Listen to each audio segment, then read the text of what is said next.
very, very breezy, and it's going to be that way today. If only we were going to see those records today. 82. Yeah, it's going to be quite windy out there. We'll see gusts closer to 36 miles an hour. So be prepared. The winds are already roaring. Yes. All more up next. And there's a look at the omelet. Hello, everyone. Happy Friday. We have made it to the end of our week and the end of severe weather preparedness week as well. I know a lot of you guys are ready for it to be over. You guys keep telling me, listen, okay, it's done this week, and now we can get back to the normal swing of things.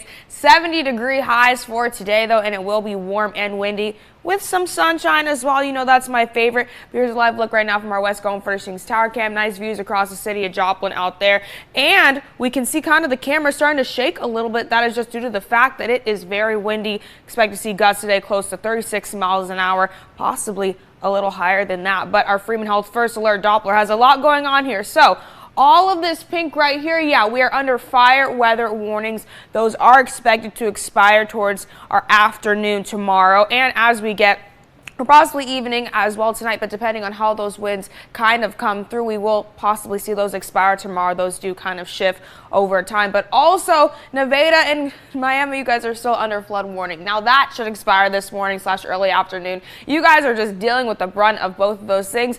Basically, when we see these elevated fire weather conditions come into play, you just want to be aware, because when it's warm, dry, and extra windy, it could lead to some burning out there. If you are doing anything that involves a flame, I would avoid that if you can, or even just throwing stuff outside of your car that could cause a flame.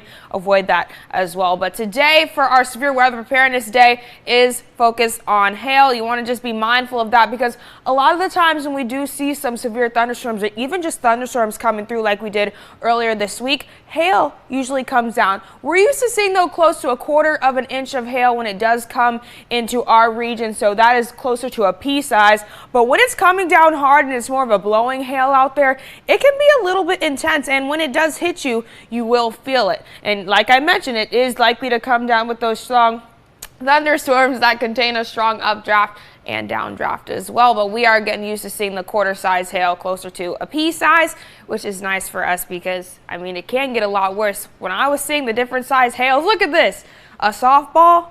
Yeah, we do not need any of that right here.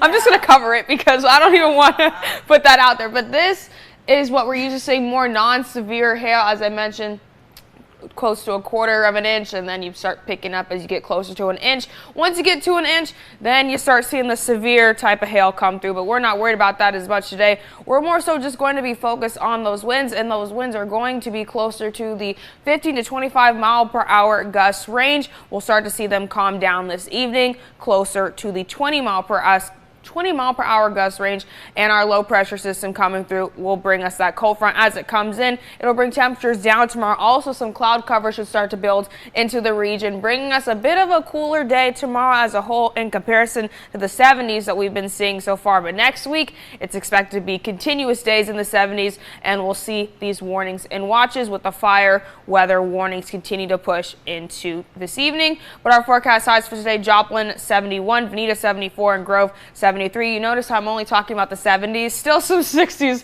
as well. Chanute 62. I mean, that's still warm, but I mean 70s, who's mad about that? We'll see things cool down tonight for close to freezing, and those temperatures in the 30s, and as we get closer to our highs for tomorrow, we will be in the 50s. So we'll be nice out there, but again, we are going to wait to see those temperatures kind of start to pick back up into our week. But now here's a look at your KSN forecast from your local weather authority.